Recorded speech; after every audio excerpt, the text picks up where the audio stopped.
होना चाहिए।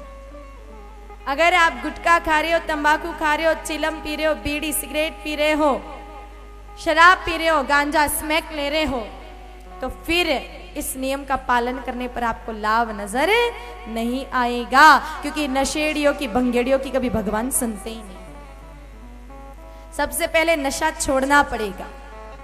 मेरे भाई बहनों, याद रखना, नशे की बात आई है तो मैं आपसे स्पष्ट कह दूं कि अगर आप अपने आप को कोई बहुत बड़ा भक्त मानते हैं, दिन में 8 घंटे साधना करते हैं और 16 घंटा पूजा में रखते हैं, लेकिन फिर भी अगर आप कोई नशा कर रहे हैं तो आपकी प्रार्थना परमात्मा तक बिल्कुल भी पहुंचने वाली नहीं है। क्योंकि आप अगर नशा कर रहे हो, इसका मतलब आप भगवान के विरुद्ध जाकर के काम कर रहे हो। परमात्मा ने हमारे शरीर को नशे के लायक नहीं बनाया है।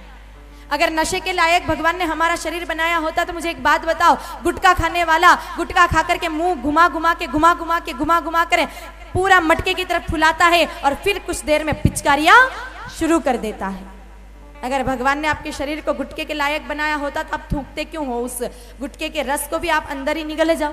भगवान ने हमारा शरीर उस लायक नहीं बनाया, इसलिए पान खाने के बाद, गुटखा खाने के बाद थूकना पड़ता है। तंबाकू खाने वाला क्या करता है? इतनी सी तंबाकू खाता है, मुंह के किसी कोने में दबा के रखता है, तंबाकू को रस को निगल जाता है, तंबाकू को फिर फेंक देता है। अब पैसों से खरीदनी, लानी, खानी और थूकना, ये कोई खाना हुआ?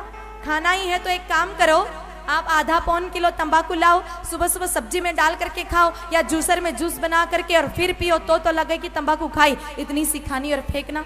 फेंकते इसीलिए क्योंकि शरीर स्वीकार नहीं करता है। भगवान ने शरीर को तंबाकू के लायक नहीं बनाया है।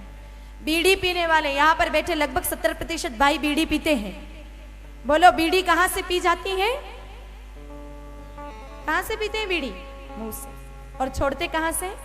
नाक से। एक डिपार्टमेंट से तो अंदर लो और 3 से बाहर छोड़ो। ये मूर्खता ही है। शरीर स्वीकार नहीं करता है उस धुएं को, इसलिए छोड़ना पड़ता है। माताएं भी कई बार वो तंबाकू सूंघती है ना, एक तरफ तो सूंघा और दूसरी तरफ से छींके शुरू हो जाती है। तो दुनिया का कोई भी नशा है भगवान ने हमारे लायक नहीं बनाया है।